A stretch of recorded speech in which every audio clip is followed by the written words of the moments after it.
At the top of our table, we are given two different functions with which we're going to evaluate some function notation. We have f of x given to us by negative 6x plus 5, and also g of x, which is given by 11x squared minus 7.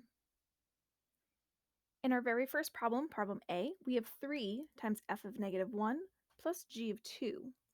So this question is asking us to take 3 to multiply it by a number and then add it with a second number. And we still need to figure out what those numbers are going to be.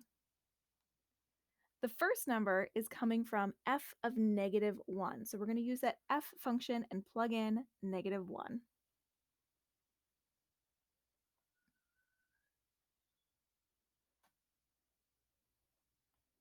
So when we simplify, we get a final response of 11 for f of negative 1.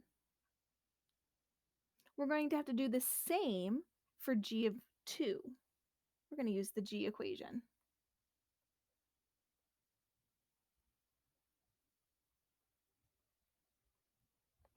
Remember, when you're going to simplify this, the first thing that you should take care of are your exponents. So g of 2 is worth 37. So now that we found our two numbers, we can go and actually multiply by 3 and then also add the 37.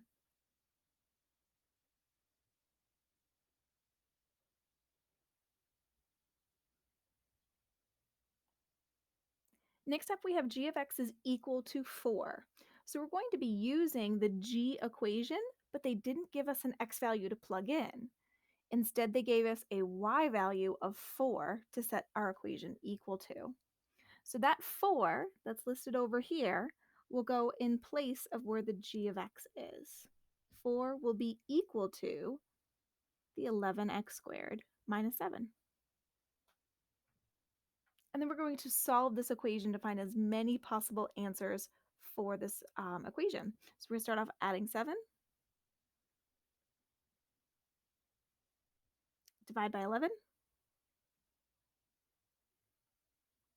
And for this last step, we're going to square root. And anytime you have to introduce a square root into your equation, include a plus or minus for all possible answers. So positive or negative 1 could be equal to x.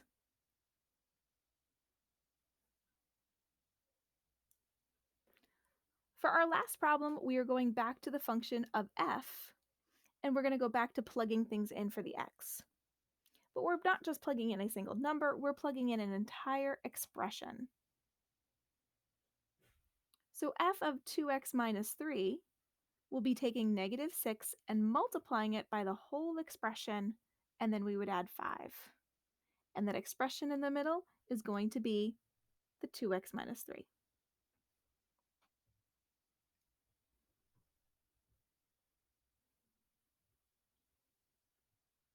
We'll distribute and combine some like terms. And we have our final expression for f of 2x minus 3.